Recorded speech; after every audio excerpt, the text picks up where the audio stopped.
असीम सुंदर परम अद्वितीय परम अलौकिक जहान में यह अकाट्य सत्य है कि फूलों की सेज की अनुभूति कांटों की सेज पर नहीं की जा सकती।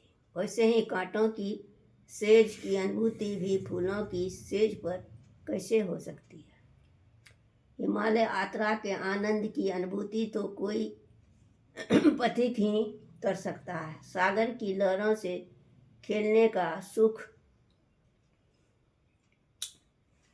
भी कोई तैराक शिल्पी ही कर सकता है। गायन सुनने व नृत्य देखने पर जो सुख स्वयं ही गायन और नृत्य करने में है, उस सुख और आनंद का क्या कहना, क्योंकि स्वयं के अंदर हो रहे गायन व कीर्तन की अनुभूति तो कुछ और ही है।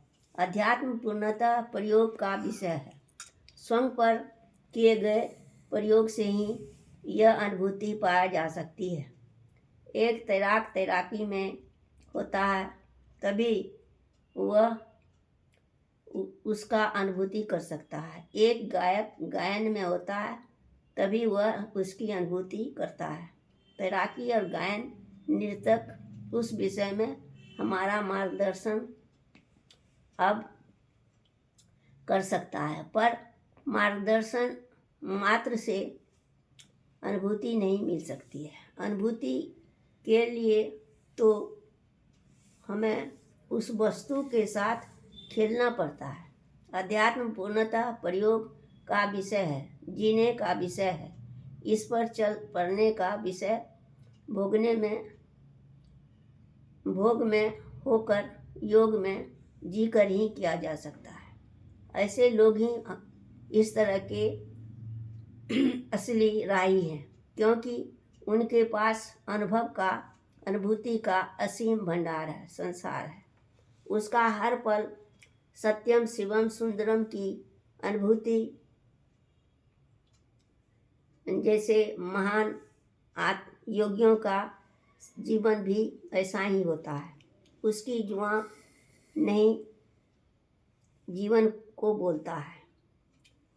अब तक हम अपने साथ कोई भी चीज न कर सके, तब तक दूसरों के साथ बिल्कुल ही नहीं कर सकते हैं। हम किसी को अच्छा सलाह तब तक नहीं दे सकते हैं जब तक कि स्वयं अपने आप को न दे लें और उसके अनुसार आचरण न कर लें। जिस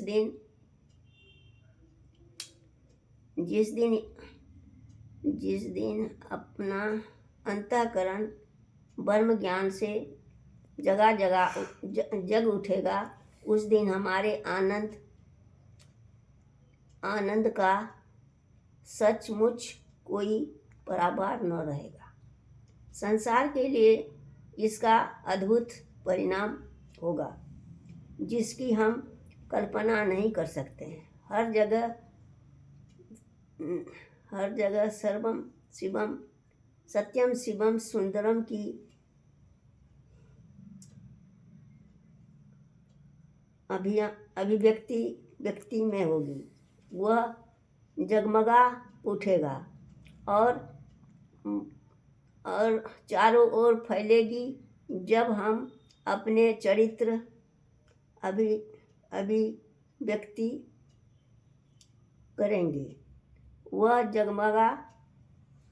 जगमगाहट सच है और चारों ओर फैलेगी जब हम अपने चरित्र में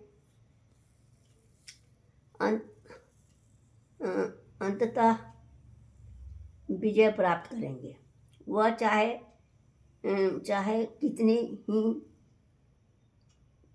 कितनी ही छोटा क्यों न हो, वह संसार का अवश्य प्रभावित करती है।